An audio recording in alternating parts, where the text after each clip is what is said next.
Hi ವೀಕ್ಷಕರೇ, ಎಲ್ಲರಿಗೂ ನಮಸ್ಕಾರ. ಇವತ್ತು ನಾನು ಮಾಡ್ತಾ ಇರೋ ರೆಸಿಪಿ ಬಂದು ಮಟನ್ ಸಾಂಬಾರ್. ಅದಕ್ಕೆ ಬೇಕಾಗುವಂಥ ಪದಾರ್ಥಗಳನ್ನು ನೋಡ್ಕೊಳ್ಳೋಣ ಬನ್ನಿ. ನಾನು ಇಲ್ಲಿ ಅರ್ಧ ಕೆಜಿ ಮಟನ್ ತಗೊಂಡಿದ್ದೀನಿ.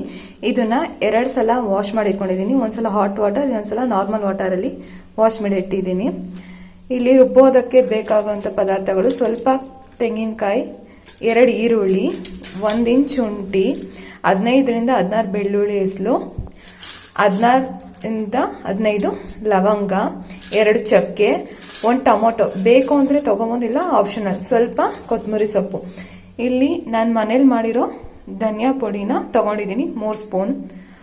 ಒಗ್ಗರಣೆಗೆ 2 ಈರುಳ್ಳಿ ತಗೊಂಡಿದ್ದೀನಿ, ಅರ್ಧ ಸ್ಪೂನ್ ಅರಿಶಿನ, 2 ಸ್ಪೂನ್ ಕಲ್ಲುಪ್ಪು ಮತ್ತೆ ಎಣ್ಣೆ. ಈಗ ಇದನ್ನ ಹೇಗೆ ಮಾಡೋದು ಅಂತ ನೋಡೋಣ ಬನ್ನಿ.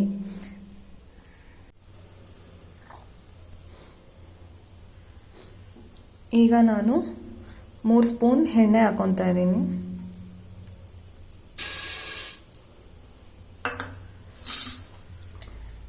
ಸ್ವಲ್ಪ ಈರುಳ್ಳಿ,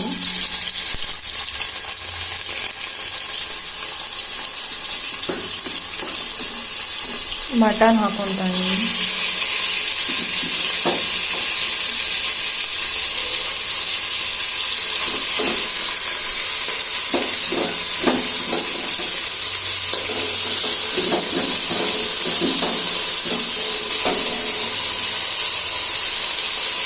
ಅರಿಶಿನ ಪುಡಿ,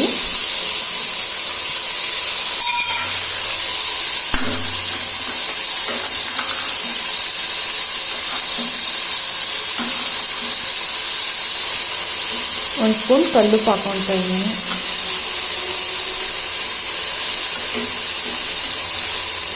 ಈಗ ಇದನ್ನ ಚೆನ್ನಾಗಿ 5 ನಿಮಿಷ ಫ್ರೈ ಮಾಡ್ಕೊಳ್ಬೇಕು ಆಯಿಲಲ್ಲಿ.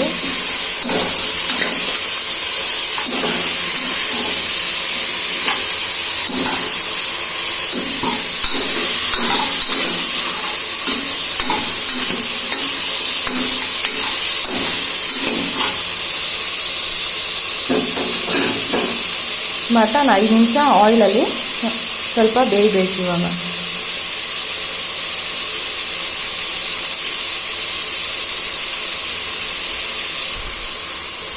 ಈಗ ಮಟನ್ ಆಯಿಲಲ್ಲಿ ಚೆನ್ನಾಗಿ ಫ್ರೈ ಆಗಿದೆ. ಇವಾಗ ನಾನು ರುಬ್ಬಿಟ್ಟಿರೋ ಮಿಶ್ರಣನ ಹಾಕೊತಾ ಇದ್ದೀನಿ, ಮಸಾಲೆ ಮಿಶ್ರಣನ.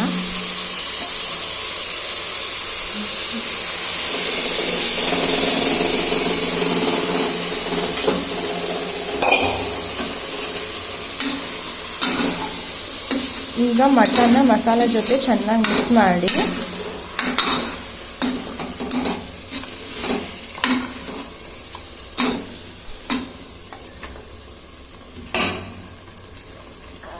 ಸ್ವಲ್ಪ ನೀರು ಹಾಕೊಳ್ತಾ ಇದ್ದೀನಿ.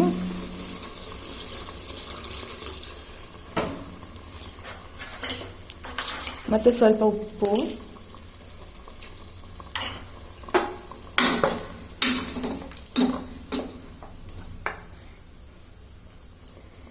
ಈಗ ನಾನು ಕುಕ್ಕರ್ ಲಿಡ್ನ ಕ್ಲೋಸ್ ಮಾಡ್ತಾ ಇದ್ದೀನಿ. 6 ವಿಷಲ್ ಆಗಬೇಕು, ಯಾಕಂದರೆ ಮಟನ್ ಸ್ವಲ್ಪ ಚೆನ್ನಾಗಿ ಬಾಯ್ಲ್ ಆದರೆ ಚೆನ್ನಾಗಿರುತ್ತೆ. ಈಗ ಕುಕ್ಕರ್ ಲಿಡ್ಡು ಕ್ಲೋಸ್ ಮಾಡಿದ್ದೀನಿ.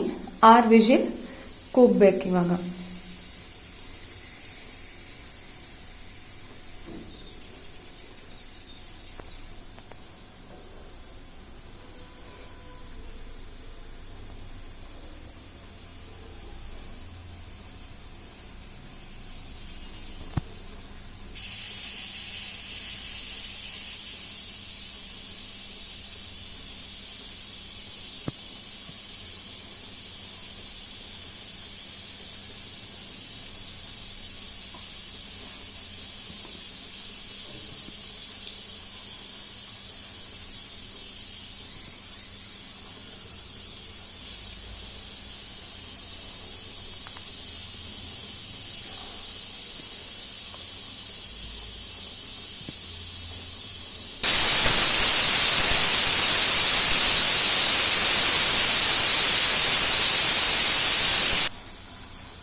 ಈಗ 6 ವಿಜಿಲ್ ಆಗಿದೆ. ಇವಾಗ ನಾನು ಸ್ಟವ್ ಆಫ್ ಮಾಡ್ತಾ ಇದ್ದೀನಿ.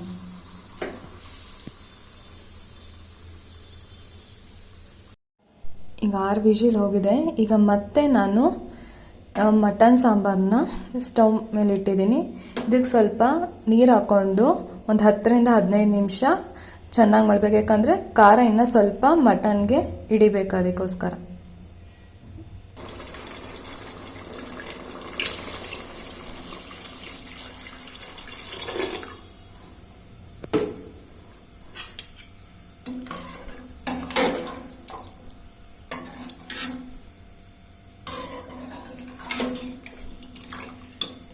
ಇದು 10ರಿಂದ 15 ನಿಮಿಷ ಚೆನ್ನಾಗಿ ಮಾಡಬೇಕು.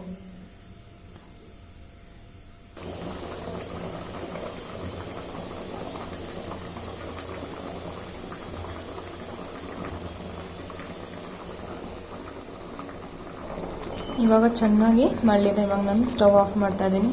ಇವಾಗ ನಾನು ಒಂದು ಸರ್ವಿಂಗ್ ಬೌಲ್ಗೆ ಸರ್ವ್ ಮಾಡ್ಕೊತಾ ಇದ್ದೀನಿ.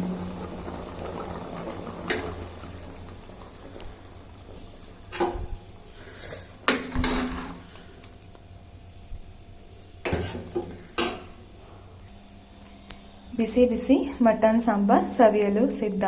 ನೀವು ಎಲ್ಲರೂ ಈ ರೆಸಿಪಿನ ನಿಮ್ಮ ಮನೇಲಿ ಟ್ರೈ ಮಾಡಿ ಹೇಗಿದೆ ಅಂತ ನನ್ನ ಕಮೆಂಟ್ ಬಾಕ್ಸಲ್ಲಿ ತಿಳಿಸಿ.